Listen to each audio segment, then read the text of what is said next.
Hi everyone, I hope that you all enjoyed my reading of A Pocketful of Kisses last week. Today I am back to read you another fun story. This one is called The Seven Silly Eaters. And I picked this story today because this is a book that I loved having read to me when I was younger. And this is the actual book that my parents used to read to me. And you'll notice on some of the pages that either me or one of my siblings when we were younger colored with a little bit of crayon. So I'm sorry about that, but this is just such a good story. I had to share it with you. Okay. The Seven Silly Eaters. Not so long ago, they say, a mother lived just like today. Mrs. Peters was her name. Her little boy was named the same. Now Peter was a perfect son in every way except for one.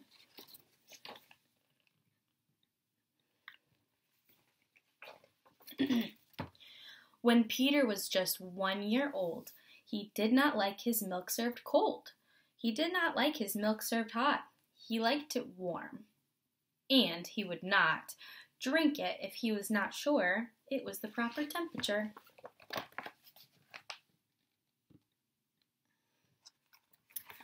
But Mrs. Peters did not mind. She was a mother, sweet and kind, and when his milk spilled on the floor, she patiently prepared some more. She'd take the bottle from her shelf and chuckle softly to herself, "What a silly sort of eater is my darling baby Peter." This is one of those pages that has some crayon on it, but you can still see the beautiful picture.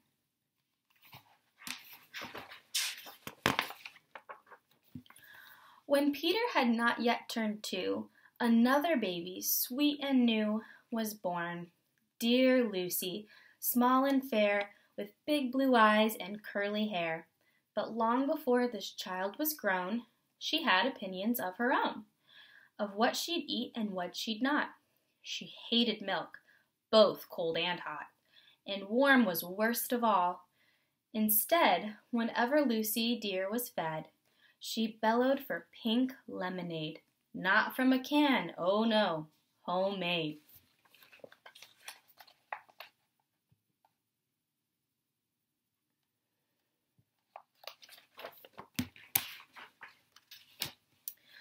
But Mrs. Peters did not mind. She squeezed each lemon to its rind, while mopping milk up from the floor and patiently preparing more. She'd take the lemons from the shelf and giggle softly to herself. What a silly pair of eaters are Lucy dear and Peter Peters. Here's Miss Peters preparing more in the kitchen. And here's Lucy and Peter.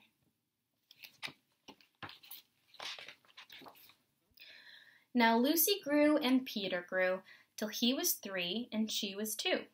Who was 1? Why, little Jack, with eyes so brown and hair so black, a happy baby, never cross, but all he'd eat was applesauce. Peeling apples by the pound, Mrs. Peters faintly frowned. She'd take the apples from the shelf and murmur weakly to herself, "What a silly bunch of eaters are Lucy, Jack, and Peter Peters." Look at all those apples in that picture.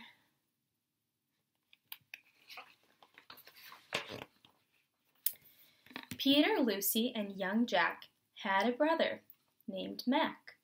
Mac was charming, round, and plump, but if his oatmeal had a lump, Mac would dump it on the cat. Mrs. Peters hated that. But since she loved her children 4, she'd strain the oatmeal 2 times more.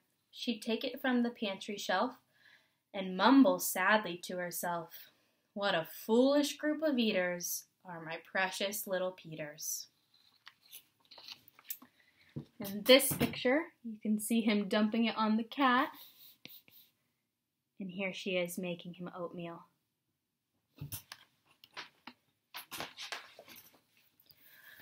Before another year was through, who came along? Why, Mary Lou. She was a darling, sweet and bright, and had a healthy appetite. that is, as long as she was fed soft and squishy homemade bread. Poor Mrs. Peters got no rest, but still she did her very best. She'd take the flour from the shelf and mutter feebly to herself, "What a fussy bunch of eaters are my lovely little Peters."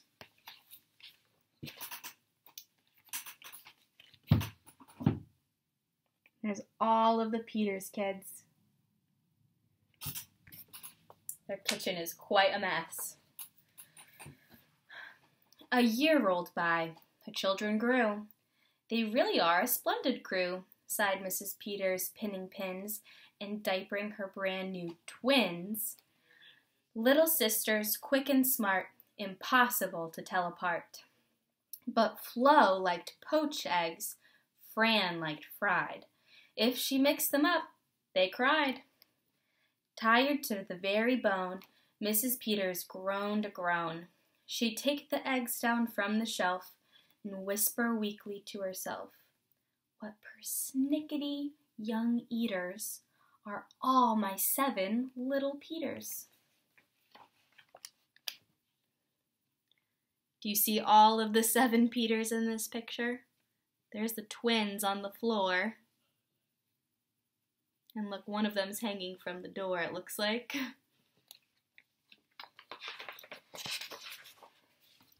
Now time went by, as time will do. As it passed, the children grew.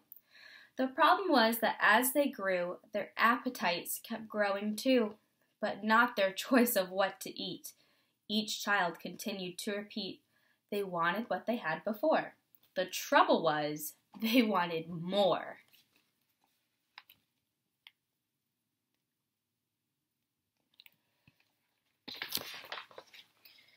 Creamy oatmeal, pots of it. Homemade breads and lots of it. Peeling apples by the peck. Mrs. Peters was a wreck. This is another page that has some crayon on it. But I'll show you, it's a very big picture. You can see all of the Peters kids. There's Mrs. Peters. She looks very frustrated, doesn't she? She wiped her brow and heaved a sigh. Another year was passing by. In fact, she realized with sorrow her birthday would arrive tomorrow. Drearily she shook her head and wearily she went to bed.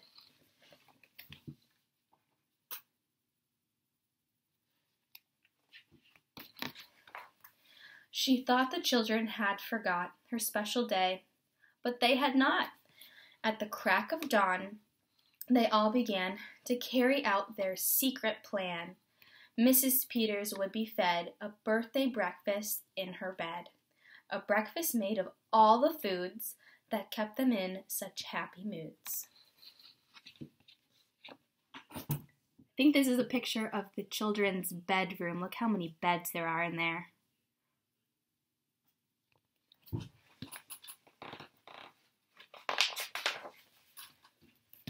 So while their weary mother slept, down the stairs the children crept, and from the cupboards and the shelves, happily they helped themselves. Cheerfully they chopped and stirred, preparing what they each preferred.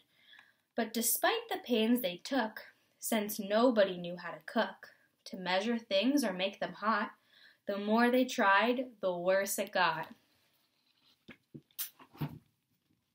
Here they are all creeping down to the kitchen. And this is them in the kitchen trying to cook.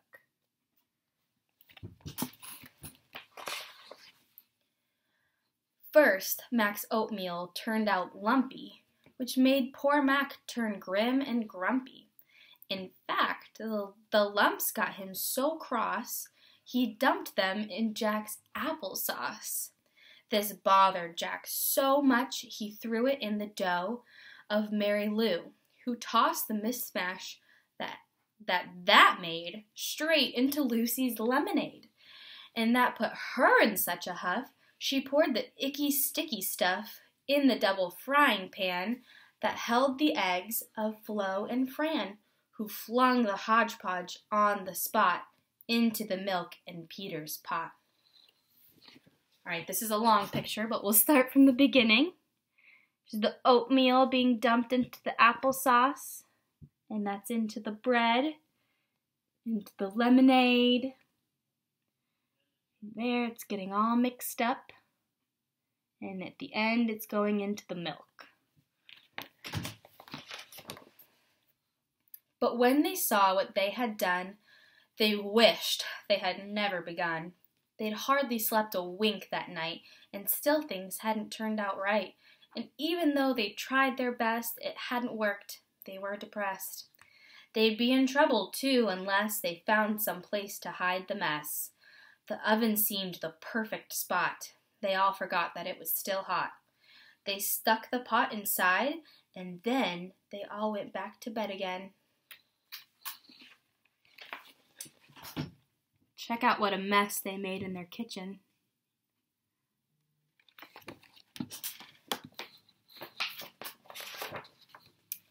The clock struck 6, but on they slept. Meanwhile, their mother softly stepped down to the kitchen, smelled a smell.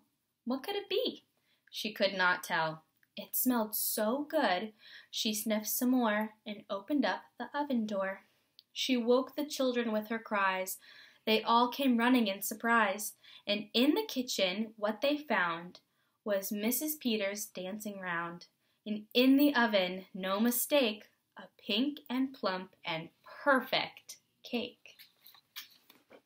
This is my favorite picture because look how surprised Mrs. Peters is. She looks so excited.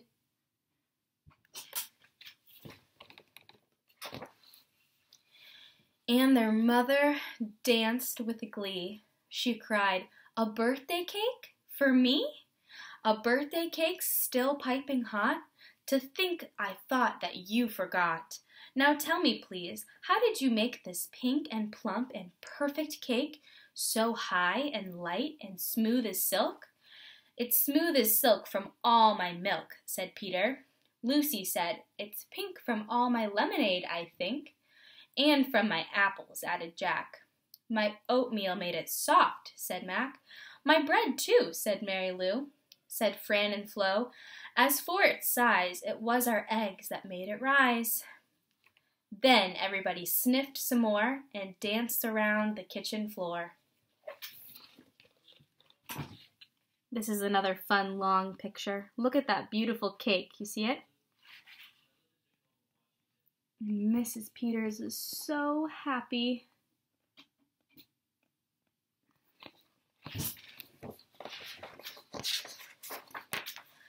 They put the cake upon a dish and lit the candles. "Make a wish!" The children cried, "Before you blow!" And Mrs. Peters did just so. And what is more, her wish came true, as birthday wishes always do.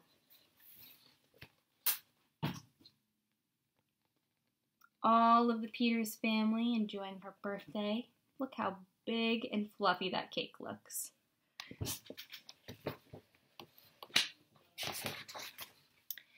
And from that day to this, 'tis said, the Peters family all is fed a single simple meal, just one, a meal that's good for everyone, a meal on which they all agree, made from their secret recipe.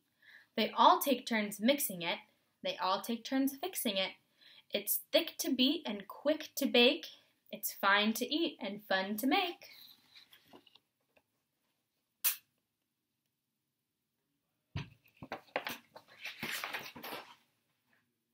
It's Mrs. Peters' birthday cake. And again, there's a little bit of crayon on this. But that is the end of that story. I know it was a long one, but I hope that you enjoyed it. It is still one of my favorites. All right, everyone. Have a great rest of your day. Bye.